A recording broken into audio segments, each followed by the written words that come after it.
Welcome to Calcasieu Parish School Board's Coffee with the Coaches. I'm Holly Holland, the district's Public Information Officer, and this is a new series for the 26-27 school year to get to know some of our high school coaches a little better. We're starting at Iowa High School with coaches Stu Cook and Bethanie Durant. All right, thanks for joining us.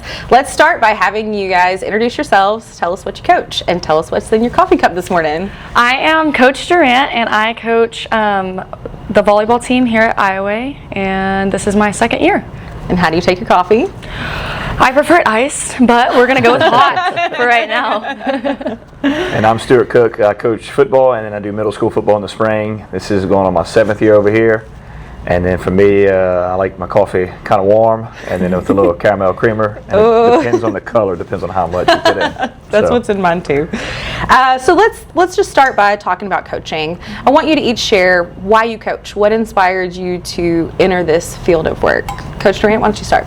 Honestly, I've had a really lucky experience, I would say, for myself. I played volleyball at McNeese, and I think my coach over there, she was awesome, and she just from going from not really loving the game as much to just completely turning that switch and redetermining me to be the best version of myself kind of made me want to share that love of the game to other athletes. What about you, Coach Cook? So my dad, this is his 53rd year coaching. My mom was an educator for 39 years, so just kind of been around it. As of now, I'm entering my 11th year. So my why's changed a good bit, but it boils down to the same thing too for me as kind of my dad, where you just hopefully you impact somebody for the better, and you know when they leave and their time's done here with you, that they'll have some good memories and some good experiences with you. If you weren't coaching, what do you think you'd be doing? I'd probably be selling cars for Sterling Automotive with my brother and my uncle. And what about you? Honestly, the dream would be to just be a stay-at-home mom. But other than that, I really did want to become a veterinarian for a really long time. Chemistry just unfortunately kicked my butt and turned me the other direction. So here we are. Well, that's great. What makes being here at Iowa so special? Like, what do you feel about the school? Kind of resonates with you. You want me to go first? Sure. That's my 7th year. You can take it. When I first got here, there was kind of two things I really wanted. I wanted to coach with coaches that wanted to coach, and over here it checks that box. And then the second one was I wanted to coach kids that want to be coached. And then as I've progressed each year, you start realizing that your values and your morals are match what these parents kind of want to. So for me, it's a throwback town. It's old school. They still want their child to be disciplined, but they support them in the right way. So for me, it just kind of matches what I believe in as well. I'm saying it's just been a good little fit. And what about you? What makes Iowa special to you? For me, it was a kind of fell in the lap situation, but I am more than ecstatic to be here. I don't plan on leaving anytime soon. I actually got the job offer in a local McDonald's, believe it or not. But upon my first interview with Dietz and everything, kind of breaking down and explaining the culture, he had asked me to explain my morals and values first, and I did that, and he said, wow, that was probably the best answer I've ever received, because that matches everything we do here. Whether that's like accountability, responsibility, just the respect thing, I think the kids here are great, so I'm really happy to be here. Can you give us a brief version of this McDonald's story, please? Sure. So basically, I had to really use the restroom after a practice, and my friend was driving me. I said, you have to pull into this McDonald's right now. And so she pulled up there, and I got out of the car. I was still in my McNeese Beach volleyball shirts, and I ended up meeting Miss Beth Armentor. She works at the school board as well. And she asked me, she's like, oh, do you play at McNeese? And I said, yes, ma'am, beach volleyball. She said, oh, that's great. We got to talking a little bit. And at the time, I had been praying for some type of job opportunity to kind of come my way. And so I think this was kind of an answered prayer for me. And she was like, well, we actually need a volleyball coach right now. Do you know anybody that may be interested? And I said, I would 110% be interested, but my season's in the spring. And she said, no, that's fine. We can get you on part-time for the first year. And so I was like, okay, well, let's see what this is about. And ended up coming for a few interviews and got the job from there, so it's been great. That's a fantastic story. Yes. Let's switch gears a little bit to student athletes. What would you say that you admire most in a student athlete? I would say their work ethic and their, like he said earlier, their ability to be coached, because you can talk to some kids and you can just tell it's not there. It goes in one ear, out the other. So just their willingness to learn too is very huge for me. And I think we have a lot of girls on the team that are willing to learn. They may not be at that, all-star level yet, but they have the willingness to grow and get there. So I really admire that for my student athletes. What about you? For me, they really want to do the job that you're asking them to do. So like everything that they do, they want to please you. They want to do a good job for you, and they're going to go that extra mile and whatever it takes to be successful. How would you say your student athletes have changed your life or influenced you? You go first, Coach Greg. The belief in young people again, and there's no secret, times have changed a little bit, but these kids over here, like I said, it's a throwback town, so they give you hope in the future generation of the value of hard work still exists, being a good person, and just ultimately trying to serve someone else. I like that. Mine would be, just hearing from, just being here, new to everything essentially, and then hearing like, wow, this kid was this way last year, and since you've come in, they've completely changed for the better. And I really don't think there's anything more rewarding than hearing that you have changed a kid's life essentially in a positive direction. So that would be mine. I love that.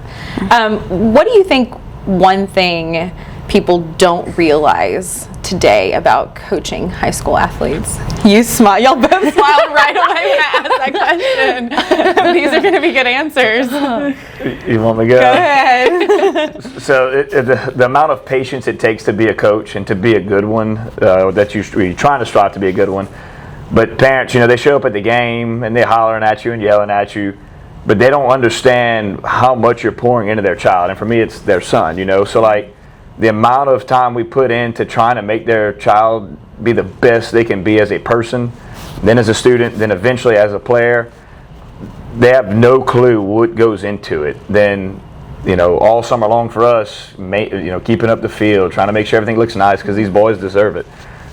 Like the amount of man hours that are spent for us digging up a sprinkler head, 3 o'clock in the afternoon or anything to that matter. But the older I've gotten, the more when you're trying to do everything you can to make them be the best they can be, you kind of block out some of it, because at the end of the day, the main objective is that they're the best they can be as a person and then eventually, hopefully, as a player. So, but yeah, most parents have no clue what really goes into being a coach, and that has changed drastically within the last, since I've started. This is my 11th year. In the last 5 years, it's changed a lot on what it takes to be a coach nowadays. Yeah, I would agree with him, just going back to the little things, really, really small things, whether that's paperwork, which I have a great assistant, so she's awesome. She helps me all the time with those things. But paperwork, to just wanting to really develop them as great people for our community in the future as that continues to go on. Like trying to instill those core values, but luckily, I think all of our kids have really great families at home that help to instill those values, but just doing things extracurricular, like community service and just anything extra, all of the little things that go into making them, perform well on the game day. So little things for me too. You mentioned your assistant being great. What does it mean to both of you to be surrounded by other coaches, assistant coaches, head coaches who are all on the same page? I think it's extremely important. Immediately, we just hired on a new assistant this year too, and if there's any type of miscommunication, I am the type of coach I want to address it immediately because I don't like to leave things lingering. So but everybody is on the same page with that, and we get any issues, potential issues that may foster over a period of time, nipped out of the way. And I think that's really important for moving forward and continuing to grow, and having just great people all around, whether that's the football coaches, the basketball coaches, everything and everybody is extremely just welcoming. They want to help you, whatever it may be. So that's awesome. Yeah, for me, it's just people that kind of share the same vision. So, starting with, for us, football-wise, Coach Johns, and that trickles down to everybody else. And we've been able to keep the same staff basically for the last 3 years. It kind of moved a little bit the first few years, but now it's nice because you're never having to start reteaching a new assistant. It's just kind of starting to build off of what it was previously. And then everybody kind of sharing that same message of just try and be the best you can be, and then we'll see what happens. But it does help when you're surrounded with good people. Like we talking about Coach K. Me and Coach K are classroom neighbors, I guess. And it's really nice to have her when you got any sort of question on anything, regardless if it's coaching related or, I got a young family as a parent, Right. So.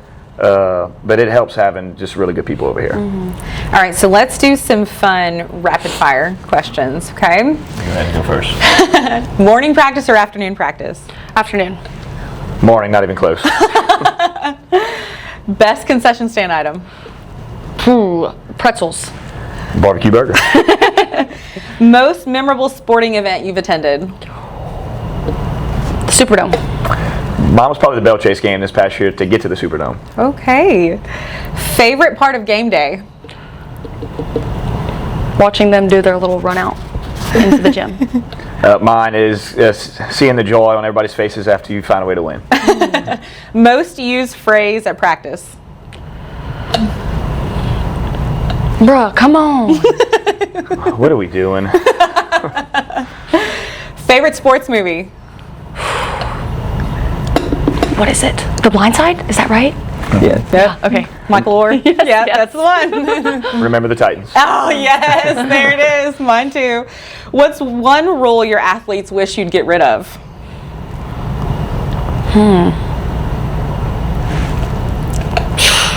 I can go. Yeah, go Jewelry ahead. in the locker room. They want to wear their earrings and their chains, but the rule, no. Once you get in the locker room, everything's off. Ah, That's a hard one. they like all your rules? No, not that. Probably the fact that if one person makes a mistake in regards to their dress, they're all running for it. So they all have to get punished if one person That's messes a up. good one. All right, last rapid fire question. One word your athletes hear from you every day. Talk. Just talk. Communicate. Over communicate. Be kind to teachers. Hey, that's important. All right, and one final question to wrap it up. 10 years from now, what do you hope your former athletes say about you? I hope that they can say that I had a positive influence in where they are in their life at that time. And I pushed them and motivated them to get there. He was fair. He was a good man, and he treated us the right way. Well, I think that that's wonderful, and I think that y'all are both in this profession for a reason, and we appreciate the work that y'all are doing here at Iway, and your impact reaches far outside locker rooms, the court, or the field. Thank you both for joining us this morning. Thanks for tuning in to our first episode of Coffee with the Coaches. Tune in next week as we head to Washington, Marion, to the land of the Charging Indians.